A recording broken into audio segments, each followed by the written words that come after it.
मैंने हमेशा स्टूडेंट्स को ये कहते सुना है कि उफ ये न्यूमेरिकल्स काश ये ना होते. Physics is tough because of numericals. How will I do this? Well, अस्सलाम वालेकुम, welcome to my channel science emporium.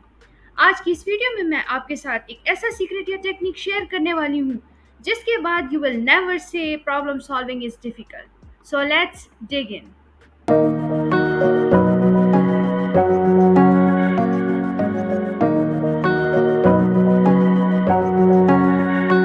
इस टेक्निक का सबसे पहला स्टेप है कॉन्सेप्चुअलाइजेशन. ठीक है, आपने जो आपको प्रॉब्लम गिवन है उसको आपने कॉन्सेप्चुअलाइज करना है. अब सबसे पहले जब कभी भी आपके सामने कोई प्रॉब्लम आए तो आपने घबराना नहीं है, बल्कि सिचुएशन को समझना है कि क्वेश्चन आपसे पूछ क्या रहा है. फिजिक्स एक ऐसा सब्जेक्ट है जिसमें आप डिफरेंट सिचुएशंस को इमेजिन कर सकते हो. तो आपको जो प्रॉब्लम गिवन है उसको आप एक एनिमेटेड मूवी की तरह अपने माइंड में रन करो और जितनी इंफॉर्मेशन निकाल सकते हो निकालो. अगर आपको ग्राफ्स या फिगर्स गिवन ना हो तो क्वेश्चंस को रीड करते हुए खुद ड्रॉ करो और गिवन वैल्यूज को प्लॉट करो. अगर बहुत सिंपल वर्ड्स में कहूँ तो इस बात पे फोकस करो कि क्वेश्चन क्या पूछ रहा है. डेटा एक्सट्रैक्ट करो और फिर अपने कॉन्सेप्ट के बेस पे डेटा को करेक्ट प्लेस पे यूज करो. नेक्स्ट स्टेप है कैटेगराइजेशन. अब आप क्वेश्चन या प्रॉब्लम को सिंप्लीफाई करो.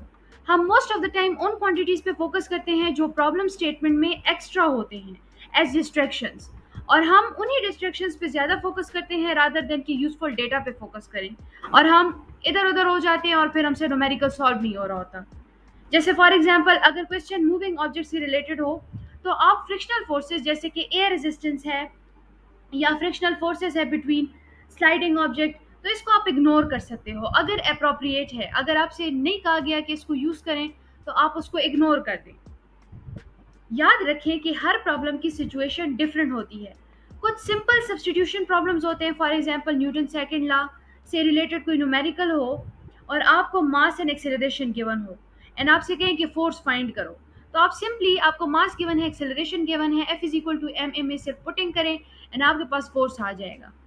लेकिन यू नो इट वेल कि मोस्ट ऑफ द टाइम हमारे पास जो प्रॉब्लम्स होते हैं वो सिंपल सब्स्टिट्यूशन प्रॉब्लम्स नहीं होते, बल्कि वो एनालिसिस प्रॉब्लम्स होते हैं जिसमें हमारे पास कुछ ऐसे वेरिएबल्स गिवन होते हैं जिनको हमें फाइंड करके फिर इक्वेशन में पुटिंग करनी होती है एंड देन हमारा रिजल्ट आता है. तो ऐसे जब एनालिसिस प्रॉब्लम्स आ जाते हैं उनको हम कैसे सॉल्व करेंगे, चलते हैं स्टेप नंबर 3 की तरफ.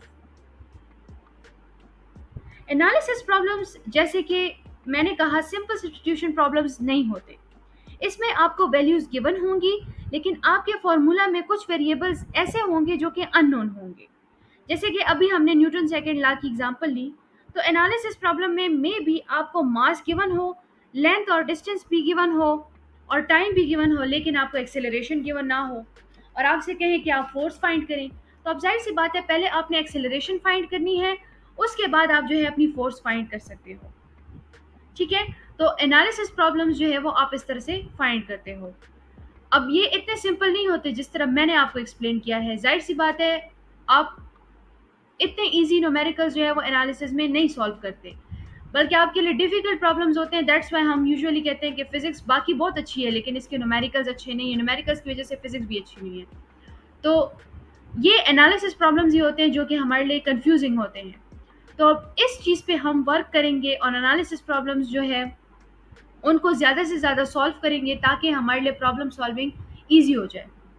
अब इसके बाद हमारा लास्ट स्टेप होता है जिसमें हम फाइनलाइजेशन करते हैं, यानी कि हम अपना रिजल्ट कंक्लूड करते हैं.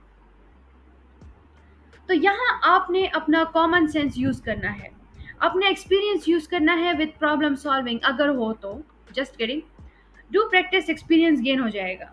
यानी कि आप जितनी ज़्यादा प्रैक्टिस करोगे उतना ही ज़्यादा आपके लिए प्रॉब्लम सॉल्विंग ईजी हो जाएगा. सही है, स्ट्रेटेजीज आपने अपनानी है, आपने हर एक स्ट्रेटेजीज को देखना है, जो आपके लिए बेस्ट स्ट्रेटेजी है उसको आप यूज़ करो और अपनी प्रॉब्लम सॉल्विंग को ईजी बनाओ. लेकिन अगर आप प्रैक्टिस नहीं करेंगे तो आपको ना तो स्ट्रेटेजी याद रहेगी, ना आप प्रॉब्लम सॉल्विंग पे कभी कमांड हासिल कर सकते हो. So practice is the most important की. अच्छा, अब क्वेश्चंस कैसे होते हैं कि क्या क्या चीज़ आपने मतलब एग्जामिन करनी है. तो सबसे पहली चीज़ आपने ये देखनी है कि यूनिट्स ठीक है कि नहीं. अब यूनिट ठीक है कि नहीं ये आपको तब ही पता होगा जब आप सारे यूनिट्स अच्छे से याद कर लें. आपको सारे यूनिट्स अच्छे से याद होंगे तभी आप कह सकते हैं कि जी ये यूनिट ठीक है, ये गलत है. ठीक है, आपको ये देखना है कि क्या आपने जो कॉन्सेप्चुअलाइजेशन की थी प्रॉब्लम की और जो रिजल्ट आपके पास आया है, क्या वो सेंस बनाता है या नहीं। अब ये आपको कैसे पता चलेगा? प्रैक्टिस से, एक्सपीरियंस से, ठीक है। जितनी ज़्यादा प्रैक्टिस उतनी ही बेस्ट एंड एक्यूरेट रिजल्ट आएंगे। एक बोनस टिप दे रही हूँ, keep it in your mind. How to practice, कैसे आप प्रैक्टिस कर सकते हो। तो हमेशा याद रखो कि इंसान पहले दिन से ही मास्टर नहीं होता किसी चीज़ में। If you want something then you have to work for it. So अब प्रैक्टिस कैसे करनी है कि पहले आप सिंपल न्यूमेरिकल्स लो। जो सिंपल न्यूमेरिकल्स हैं उनको जब आप सॉल्व करोगे तो आप में एक कॉन्फिडेंस डिवेलप होगा कि जी हम न्यूमेरिकल्स प्रॉब्लम जो है वो सॉल्व कर सकते हैं। अब ये जो सिंपल न्यूमेरिकल्स भी आप लेते हैं तो इसको बुक देख देख के आपने सॉल्व नहीं करना, आप अपने आप को टेस्ट करो। ऐसे कहो कि मैं अपना एग्जाम ले रही हूँ और मैंने ये न्यूमेरिकल जो है जुबानी सॉल्व करना है। तो आपने जुबानी जो है वो न्यूमेरिकल, सिंपल न्यूमेरिकल जो आपने लिया है उसको सॉल्व कर लेना है। आपको अंदाजा हो जाएगा कि आप कितने पानी में और कितने नहीं हो। ठीक है। उसके बाद फिर आप मीडियम लेवल पे जाओ। ठीक है, जब आप सिंपल लेवल को ओवरकम कर लेते हैं तो फिर आप मीडियम लेवल पे जाओ। अब आप उनको भी जो है सॉल्व करें इसी मेथड को यूज़ करते हुए, कॉन्सेप्चुअलाइज करें, कैटेगराइज करें। अगर सब्स्टिट्यूशन है तो वो तो ईजी है, अगर एनालिसिस है तो एनालाइज करो, फिर आप अपना रिजल्ट फाइनलाइज करो। ठीक है, इसी मेथड्स को यूज़ करते हुए, स्टेप्स को यूज़ करते हुए आप फिर मीडियम लेवल पे जाओ। उसके बाद फिर आप हार्ड लेवल पे जाओ। इस तरह से अगर आप प्रैक्टिस करते रहेंगे तो एक दिन आपका ऐसा आएगा कि you will be the master of solving problems. ठीक है। होप आपको ये स्ट्रेटेजी समझ आ गई हो।